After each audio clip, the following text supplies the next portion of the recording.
Welcome to the SoulBodyHorse podcast, where we dive deep into the horse-human connection. Here, we believe in the power of stories, in digging deeper, pushing further, and asking the oft-unsaid question. I'm your host, Meredith Crawford. Today, we have a very special guest, Wendee Walker, who is joining us from her lovely home in Napa. Wendee is an Animal Reiki practitioner and teacher. She is a rewards-based horse trainer and the 2023 Teacher of Excellence in the Animal Reiki Source Let Animals Lead method. Additionally, she has a background in bodywork and gymnastic exercise for horse rehabilitation. She has also worked with traumatized, hospitalized elephants in Thailand. Thanks so much for joining us today, Wendee. Meredith, it is an honor to be here. I'm so inspired by your journey with Gomez and how you stuck with him after his gelding surgery. You let go of your ego, dug deep to support him. You stayed fully present for him. And that's what he needed. Thank you. Now, to kick things off, for the listeners who aren't familiar with Reiki, can you explain what that modality is? Sure. It looks a lot like meditation. So you might sit on the outside of an enclosure and start meditating and breathing, and it's called the breath of light that we start out with. And then there'll be a little bit of some visualizing to get yourself really grounded and centered. And that's what it looks like from the outside. Essentially energy work, and it's consensual. As we're talking, I'll just keep telling you of examples of little stories of things that have happened. Correct me if I'm wrong. The Reiki that you do is a little bit more meditation-based and less hands-on. Right. A lot of times people expect to need to learn a series of hand positions, which for self-healing Reiki is absolutely appropriate. Or if you're working with a human, the human phoned up and made an appointment. And so that's between two humans who can talk to each other. With animals, we want to present it in a much different way. A lot of times they come over and will tickle you or sit in your lap or take a nap nearby. So we don't ever force it. Like if I'm going to do a session with a horse, I don't get the horse out of his stall and put him in the cross ties. That would be the antithesis of how to do Reiki, how to be Reiki with horses. So usually start out on the outside of the enclosure with breathing and grounding. And then at some point, they may come over and nuzzle you or not. So it's not necessarily a hands-on practice. How did you get started with this modality? My horse Brioso. I so appreciate that in your podcast, because I've been listening to a few of them. You're telling the stories of horses who have taught their humans to see beyond using the horse's body for all the expected and fun disciplines that are out there. And then as humans, we can get so goal-oriented and focused on achieving things with our horse. It's healthy to work hard and be proud. You've grown as a team with your horse partner, but we need to check in and see how the horse is feeling about things. And if the human doesn't know how to read the horse's emotions and how their body is feeling, things can get tangled really quickly and the plan falls to pieces. I got started because of the horses that I had in my life, my own horses. Mustang Yogi was my first horse teacher as an adult. And it was as if just the right helper would come into my life when I needed that help. My next horse teacher, Brioso, and he's the one that propelled me to signing up for Kathleen Prasad's Reiki classes. I have to start with Yogi because Yogi sort of made me who I am, and he also helped Brioso so much. So it's like we're this big family. So Yogi taught me about horses, and I taught him about how to get along in this world with humans. So after I adopted him as a 3-year-old, wild from the BLM, I was brainstorming a name for him, and I heard him tell me his name was Yogi. He spoke right into my head, and I knew that name didn't come from my head. It wasn't on the piece of paper I was brainstorming. And he actually said, "You can call me whatever you'd like, but my name is Yogi." And so I was like, well, I guess that's his name. Another time before he was actually a riding horse, we were hiking along at Skyline Park in Napa, and a mountain biker came like sailing over this ridge towards us. And he took off and the rope smoked through my hands. And luckily I was wearing gloves. When I got him stopped, I just spoke to him in words and I said, you're with me now and I'm going to keep you safe. And it's pretty much like from those kinds of moments on, we've always had this conversation. And he's the one who told me, I'm really worried about Brioso. We eventually earned the dressage bronze medal together. And I wanted to let him retire and start a young horse for dressage and trail riding. And that's why I went off looking for Brioso. Our first Animal Reiki guiding principle is, I believe animals are equal partners in the healing process. The way animals deeply see into each human, our energy, our intent, taught me about that reciprocal nature, the give and take of animals being equal partners. So that code of ethics, I was living it before I learned it. And then when I found this Animal Reiki source method, I was like, whoa, I'm already doing that. The code of ethics has become part of how I am with animals. And it's opened up a two-way communication using the language of energy. And animal communication and Reiki are definitely separate modalities. And I'm not an animal communicator for other people. I actually have an animal communicator, but I can hear it sometimes.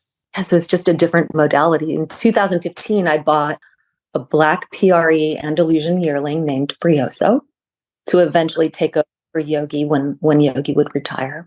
And as a 2 and 3-year-old, he'd open his mouth in like a silent scream. And he would do this for what I wouldn't think there was any reason for him to be upset or in pain. So I worked with my vet and a craniosacral practitioner along with acupressure and T-touch. That helped him a little bit, but he couldn't tolerate massage. He would leave the barn, literally, like you couldn't wrestle him to stay in there to get that kind of treatment. He had severe growing pains and teething and anxiety and equine IBS, which is quite a mess. Sensitivity to wind, sensitivity to changes in the weather. But the vets couldn't figure out what was wrong with him. Saw this flyer for Reiki classes. I thought, well, it can't hurt. And I went on a weekend. Had been working at the time, and I was teaching public high school at the time. So I went on the weekend and I was really tired. I just figured, well, it can't hurt. And I kind of thought it was a little bit silly, but now I don't. Learning to practice Reiki with Brioso changed everything. Brioso brought me to learning this method and was life enhancing for both of us. I thought I was going to learn it to help him. It weaves into every part of my life at this point. Wow. Yeah, I thought he needed to be healed because, the vets were stumped by his case. But it was honestly my anxiety about his health challenges that needed the overhaul. Degenerative suspensory ligament desmitis, DSLD, or hypermobility. So I figured that out in his 3rd to 4th year of life. And I actually at that point started grieving for my dreams with him right then and there. But daily Reiki practice with him helped us both get through it. And he thrived. He thrived until 2022. I just never made him into a riding horse. I'd ridden him a few times, and that's when I called the vet. And I was like, okay, something's really wrong. He just didn't feel right. He felt like riding a big, squishy waterbed. His body could not hold a rider. He could hardly hold himself, much less a rider. So yeah, I gave up on that. And when you started with Reiki that weekend, did everything change for you guys instantaneously? Sure. I walked in there thinking I've got an open mind, but this is probably just a bunch of hooey. And one of the things that Kathleen Prasad is the founder. She says, she's my mentor. She just says, just practice a little bit each day, start with 10 minutes and just see what happens. Just stay open. And that's what I did. I thought, all right, I'll do it. That's what I'm supposed to do. I'll go through these motions. It's a great system because you don't have to sit down and light 18 organic sticks of of incense. You don't have to, be wearing your best yoga pants in order to do it. You can practice this breathing and this visualizing while you're scrubbing a bucket or while you're picking manure. It's almost like you can make this into a walking or moving meditation because for most of us sitting still, especially when we're sitting in our barn aisle, looking at things that need to be swept up. It's hard to actually meditate. You do not beam your energy on the part of the animal that's sick. And that's one of the things that probably I had to learn because, I knew that there were parts of him that were very sore. And it was really hard to look with, Sally Swift, soft eyes. Mm-hmm. So in Reiki, we call it seeing with our Reiki eyes. And one thing that I guess the Animal Reiki Code of Ethics is that Reiki supports all healing, not just that physical thing that you have in your mind. And we may not recognize that transformation until it's behind us. We have to kind of let go and trust. Can't force any outcome. We can't beam our energy at a problem. He had anxiety, wide pain. I had anxiety about his anxiety. So what a mess, right? Changing my energy supported him in becoming a Reiki teacher for others wanting to learn. Believe it or not, he was my partner. Mm-hmm. Instead of training him up for dressage, I started my little animal Reiki practice with him. And yogis supported him. He supported me. And then people who want to learn how to practice Reiki with their own animals can come and learn with us. And it is great to not practice with your own animals at first, because, of course, your anxiety is going to be much more high. And in the meanwhile, while all of this was going on and I started my business, I also thought, well, I have room in my heart for another horse.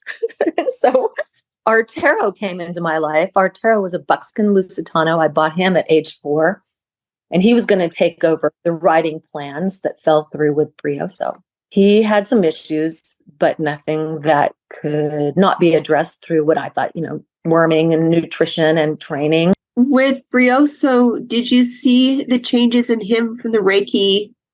Oh, yes. Gradually, can you describe some of those changes? Sure. At the time, I was boarding him for the winter at a place down in Sonoma, and the other people would go into the arena and ride, and they're riding and training their horses.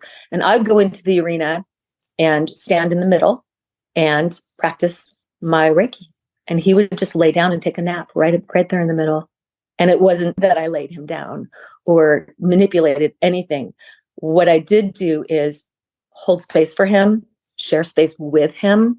And he would start out by biting me, chewing on me. He would fling his legs around. All his energy would be stirred up because of the other horses training in the arena. And pretty soon, though, he would let go of all of that buzzy energy and just calm down. And he would blink his eyes and sort of glaze over, looking like he was time traveling almost, is what he looked like. Mm-hmm. Then he would just go down and take a nap. And we call that taking a Reiki nap. And that's the ultimate. Like, if you're practicing meditation with an animal and they take a nap. Funny enough, during class that I did with Kathleen, I was absolutely horrified because I fell asleep during the meditation.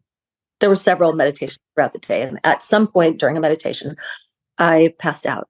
Everybody at the end of the meditation, they woke up, or they came out of meditation, and everybody was starting to share how they felt and what they experienced during that guided meditation. And people were sharing, and I would wake up and I was like, I fell asleep in class. So during the break, I went up to Kathleen and said, "Oh, I'm really sorry. I fell asleep during class." And she said, "Oh, no, with Reiki, we call that taking a Reiki nap. You must have really needed it. You must have needed the healing." And what a relief to not feel judged and to just feel fully supported. So Arturo then was to take over your riding plans. Yes, Arturo, and he was beautiful, just, a beautiful buckskin. So, gosh, what's not to like? The price was right. So not long into our relationship, it was only here a few months when he kicked the stall divider and got his leg stuck. And the banging from down in the stable woke us up around 3 a.m. He ended up making a full recovery, but it took about a year. And that was a ligament? He hung by his leg. Okay. Leg was up high and his body was down on the ground. So I thought he probably had a broken leg and would have to be put down. But the vet and my husband and I got him out, and the vet said, "Well, let's just keep an eye on him." And we checked him every 10 days. And when the swelling had gone down enough, we were able to do ultrasound and radiograph, and he didn't have anything broken. The thing was just, okay, every 30 days, let's reassess. So the hand walking started with 5 minutes a day, then 10 minutes a day, then 10 minutes twice a day. You know how that goes. And he was a very good patient. And in that amount of time, imagine the Reiki that I could practice with him during his healing. So for 9 months, I really had a strong Reiki practice, which rippled into every other part of my life too. That deep pastern bone bruising actually did heal. And one of the things I teach in my classes that seems so obvious and that humans overlook is that animals are equal partners in the healing process. And Arturo wanted to heal. I was just the facilitator. I think it was probably like that with you and Gomez too. You were there, you were present, and he had to do the work. And I honestly had been willing to let him go.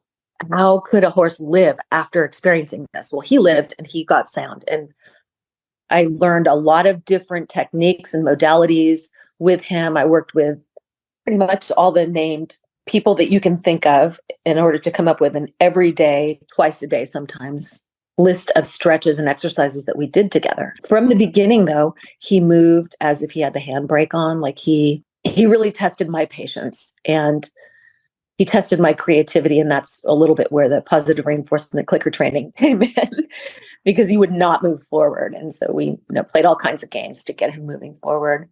What were some of the things that worked? What were some of the other things that didn't work with this horse? But everything worked a little bit. Yeah, everything worked a little bit. I worked with Jenny Purcell and she made up some games for us to practice. And I learned Alexandra Kurland's, the 6 basic foundation positive reinforcement clicker games from her book. Okay. And right when the pandemic hit is when I was going to go to a clinic with Alex. And so that was canceled. But still, I did consultations online and did all kinds of things so that he had a very good mind and he loved to learn new things. So, he had a little bit of Spanish walk. He could, I think it's called jambette, or rear straight up, curled up like this in perfect balance. He turned into an excellent Liberty horse. I just had all this time thought that his lack of forward was from things from his past. And he had tested low in selenium and he had a high worm burden when I got him. And both of those things are treatable. So I just wasn't that worried about it. And I thought all of the things going on with him were training issues. Like you with Gomez, I practically went to the ends of the earth to find answers. And the Dr. Sue Dyson course through Equitopia, along with Anna Blake's affirmative horsemanship and Calming Signals Clinic, that really honed my ability to read the horse's facial expressions in a different way. And I started to see that he was in pain. We had done shockwave. We had done everything. And my vets all said that he shouldn't be in any pain from what's left over from the stall divider accident. He's checking out fine. Wendee, get on and ride that horse. Go on down the trail. They almost said, stop calling us. Right? I just was thinking about how as we honor the horse in the moment and we wait and we breathe, that relationship can blossom beyond our wildest dreams. And it did. It really did. And it didn't involve the kind of riding that I wanted to do at the time. So we did some trail riding and he tolerated it. Over time, though, we evaluated him. We ruled out EPM. We ruled out ECVM. We ruled out kissing spine. And I finally pulled a hair sample and tested him for PSSM 1 and 2. And he tested positive for PSSM 2 and what is two variants. One is called NP8, which is like MS in people, multiple sclerosis in people, and NPX, which is similar, related to autism in humans. So some of his ways of being kind of really made sense at that point. And horses with muscle myopathies may come off as quirky, and we just write it off as quirky. Or they can look as if they have a training deficit. So all the trainers I had worked with kind of gave me a hard time and said I was too soft on him. And in reality, he didn't have a training problem. He had a body-wide muscle disease that made it so that he could not take the contact. He could not move forward in the way we would expect any young, healthy horse to move forward. So in the wrong hands, horses that won't be trained to ride are abused or they're sold on. And I stuck with him for 3 years. And, he tolerated some riding. But when I found out what he had, it was last May, I retired him at age 7. And then we lost him in December. So it's been 3 really important horse teachers in my life have really taught me to listen. When we practice Reiki, we don't focus on what's wrong, and that's been really helpful. And I think I've been tested because there were some things wrong. So I'm pretty good at not focusing on what's wrong. I'm pretty good at seeing the animal as the bright light that they are. Yesterday, the saddle that I ordered for Arturo, it's a McCall Lady Wade. It arrived. I ordered that saddle over a year ago, and it arrived yesterday, and I cannot open that box yet. I'm thinking, okay, open the box and try the saddle on Picasso, because maybe it'll fit Picasso. Picasso's my new horse. With these experiences that you're having, Brioso, with Arturo, and even with Yogi, are you drawing any conclusions about what is the place of riding within the horse-human relationship? Yeah, sure. Absolutely. Yes. Can you share some of your thoughts?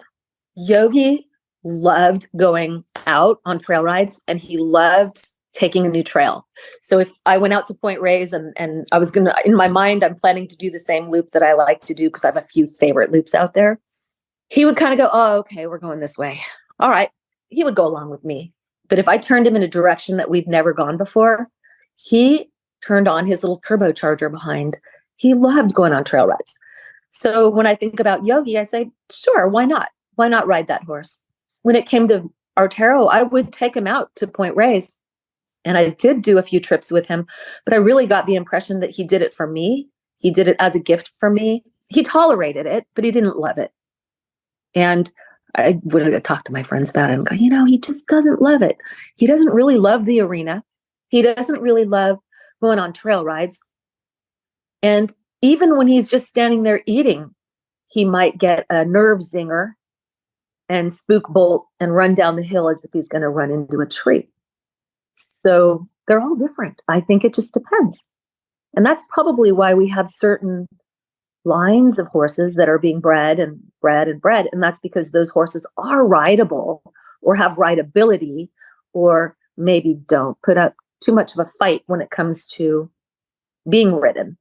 Arturo went away to a well-known trainer for 3 months, and that trainer made me feel pretty bad about myself for him being shut down. And that wasn't the problem, because I had been listening to Arturo. The problem was that he had a disease that made his body hurt. So riding was painful for him. Doing anything was actually, being a horse is painful for a horse. Just being a horse is painful for them. Getting back to your comparison to MS, there are stories out there of people with MS who live with chronic pain. And it sounds like it's very much the same experience. I think there's a lot more for us to learn about muscle myopathies with horses. We have a long way to go. So, but what we can do right now is we can take those classes, the Sue Dyson class through Equitopia. Once everyone takes that class, they will not go to a show and see horses the same way. It's excruciating to see some of the things that we are seeing. People just don't see it. It's not their fault. I'm not going to judge them. They just don't know. I didn't know either. I showed Yogi in a double bridle all the way up to 3rd level dressage, and we qualified for musical freestyle. And so I've been there. I've done it. And I see some of the photos where his eye looks a little sad. And I thought, well, I wonder why his eye looks a little sad. But I didn't think any more of it. But now I know a little bit better. And I think he was tolerating that for me, because they'll do anything for us. And he's very happily retired now, I'll tell you. He was a great horse to bring Brioso along on. Brioso had been, before I found out what was going on with him, he had been trailered all over Point Reyes, on little field trips and ponied all over Point Reyes and gone camping with him.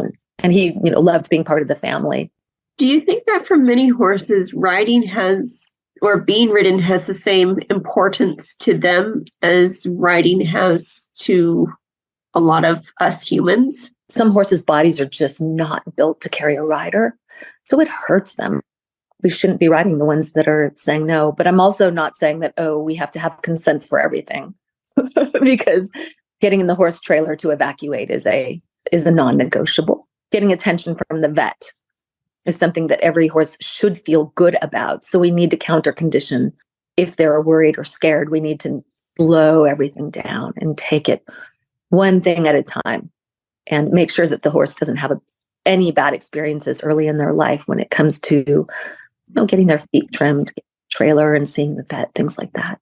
Yeah, my new Andalusian, he's Andalusian, I think 69% and a little bit of Heinz 57 in there. He had a rough start in life and was thankfully rescued. And I've had him 8 months now, and he's around 5 or 6 years old, we think. And when he realized I was listening to him, he started to test me. He started to test me some. And he's like, do I really need to lead forward out of my stall today? Things like that. I could see he was checking to see if I was actually listening. And so I listened for a few days, like really listened and stopped and waited. He said, I don't want to go through the door now. And I stopped and waited. And then he was like, oh, she's really listening to me. Then I would pick up his feet and, pick out his feet, and he would start to wrestle, swinging his legs around. And so I would move with him and not clamp down and brace up on his leg. And then he would just still his leg and relax. And I just think he was testing me. He's very smart. And we've had some bumps in the road to smooth out already. And early in the relationship, he decided not to load after a short field trip. And the sun was going down and it was time to go down. It was time to go home. He ended up spending the night at the Napa Valley Horsemen's Association because pretty much he tried to exit all directions, including straight up. Some of his behavior was pretty scary. Like he tried to run over the top of me. And then at some point, an hour later or so, he just completely shut down. I saw him. I saw the knob on the energy just turn off. He just completely shut down. And I'm certain with force, I could have had a friend help me shove him into the trailer. And that was kind of one of those ego-ectomy moments we've all had, because I kind of think I'm pretty good at trailer loading and teaching horses that the trailer is where the alfalfa is. The trailer is a good thing. That was just one little bump in the road. And he and Yogi get along well, and we've been moving forward with the training. And now he trains like a pro. So, he trailer loads like no big deal now.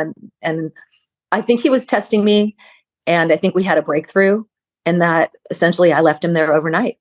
I got him a pen, and he spent the night. I had plenty of food, so it wasn't a big deal. And the next morning he loaded. Well, thank you so much for joining us today.